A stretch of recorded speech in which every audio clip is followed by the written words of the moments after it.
This is LJ Meyer with an update on the Oppenheimer squat. The number of tents has grown over the last month. The park is becoming full. So how are things going? So far, so good, but I'm just disappointed with the city. Shame on them. I asked Stella how negotiations with the city were going. Well, we stopped the meeting because the negotiations are not moving, not even an inch. However, discussions between camp organizers and city officials on the ground are continuing.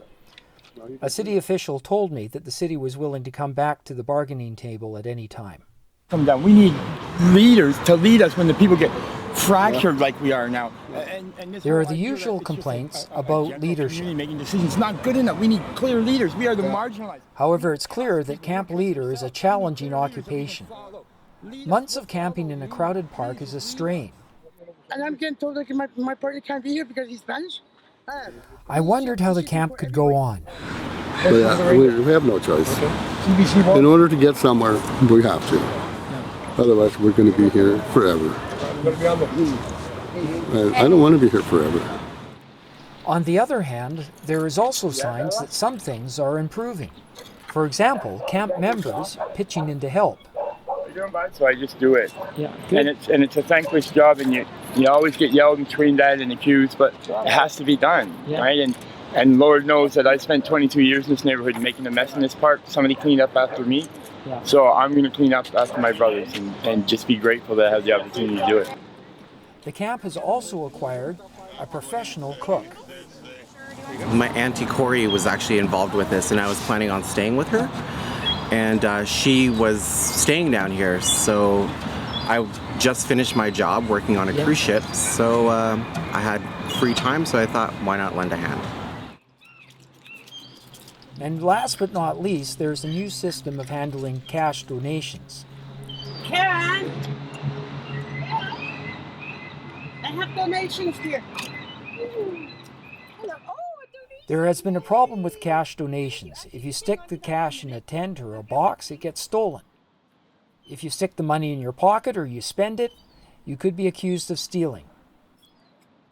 Okay, so envelopes that we've received donations into and we have receipts from. Oh, really? Yeah. Now each cash donation goes straight into a marked envelope until spent or banked. Envelopes are the best way to keep track of right here. Receipts or slips are put back in the envelopes to show what's happened to every donation.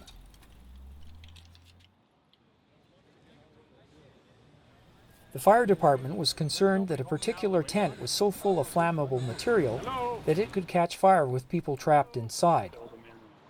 A plan was worked out for people in the camp to move the tenters' belongings to the sidewalk so the city could pick them up and store them. Just walking behind the tent there? Okay, look, he said he's going to help me tomorrow. Yeah, move that.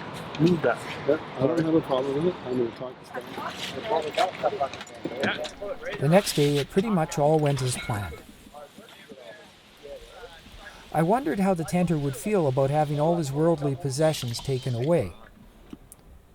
However, later I heard that the tenter was in the camp at the time, and he accepted the removal of the tent even if he didn't like it.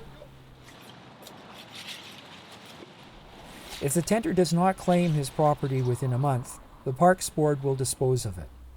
How are people doing in the camp these days? Well, there's days it's really good and days we have our bad days. It is not clear what will happen next, but it is clear that this squat is not over yet and will probably go on for quite some time. Stay tuned.